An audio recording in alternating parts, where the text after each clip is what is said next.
Hi everyone and welcome back to my channel. আমি বার্সানা আর তোমরা দেখছো স্পেক্স অ্যান্ড লাভ।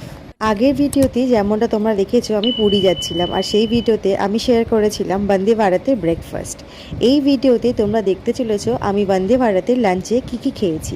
বন্দে ভারতে বুক করার আগে মাথায় অনেক কিছু চলছিল, এত কিছু ফোনে আগে থেকে দেখে রেখেছিলাম যে ভাবছিলাম যদি আমার সাথে জিনিসটা হয়।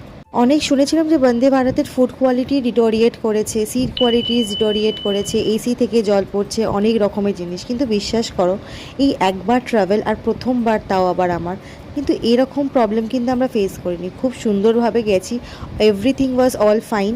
আর তারপরেই দেখতে দেখতে আমাদের লাঞ্চটাও চলে এসেছে। আমরা যেহেতু ননভেজ অপশনটা চুজ করেছিলাম, তার জন্য ডাল, রাইস, চিকেন, দহি, পরাঠা এইগুলো ছিল। ও হ্যাঁ, লাস্টে আইসক্রিমও কিন্তু ছিল। ওভারঅল এক্সপিরিয়েন্স কিন্তু দারুণ, খুব এনজয় করেছি। আসছে নেক্সট পার্ট আবার।